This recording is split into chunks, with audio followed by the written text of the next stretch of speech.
this is Kristi Terry again. I was going to speak on the escalation, the part 2 of the disgruntled parent. Now, of course, we have new information that this parent is outside of our school and that he is trying to enter our school. He is agitated.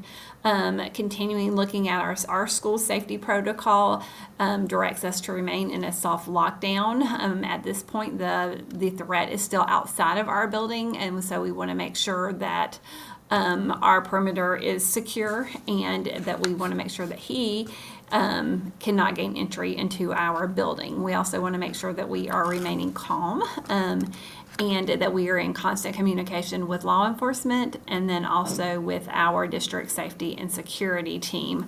Because I have access to surveillance cameras, I do want to make sure that I can provide officers with real-time updates. I want to know what he's wearing, let them know what he's wearing, what kind of any sort of physical details I can about him, and then his demeanor as well. And then just like Candace, I think Candace spoke about these things too, about maintaining level 2 lockdown, communicating with law enforcement. She said that she would have her receptionist kind of go outside the front office because they have glass. She has glass. Ours is a little bit different than that. So I think right now our front office could still be available the way that my school is set up. And then also our protocol on soft lockdown is for them to stay in place and then just be available in case for any sort of communication.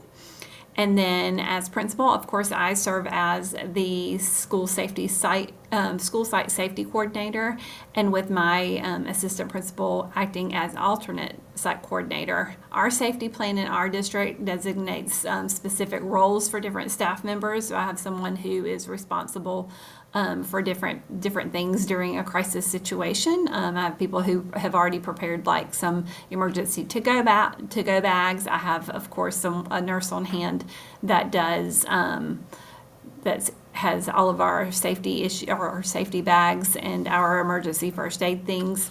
And so in that situation, we do have, because our students are locked down, we do have a few students who have like type 1 diabetes and other medical issues. And so they would kind of be on alert in case of that situation. And since we're in a soft lockdown, they could still, of course, provide any sort of first aid and medical care to those students at the time, as long as they're inside the building. I would be in constant contact using my radio. We have an actual like two-way radio that I can be in constant contact with our safety and security team from our district. That kind of ensures that my cell phone, so that I can use my cell phone to speak with law enforcement.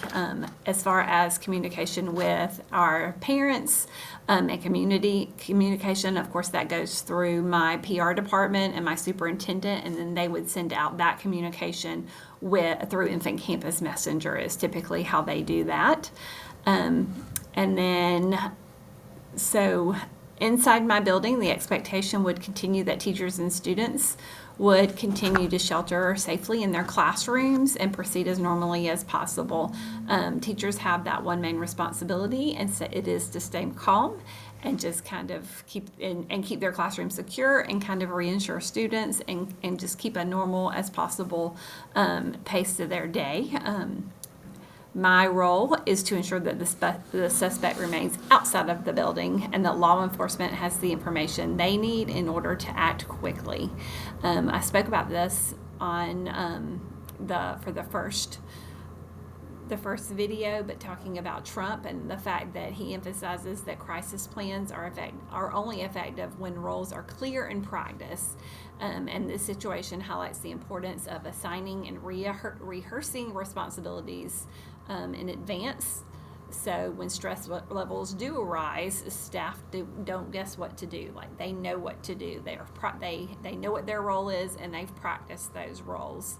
And so by staying aligned with our district protocols, keeping communication flowing with law enforcement, and then ensuring teachers focus on safety and calm inside classrooms, I think we can maximize, the protection of everyone and making sure that our students are safe.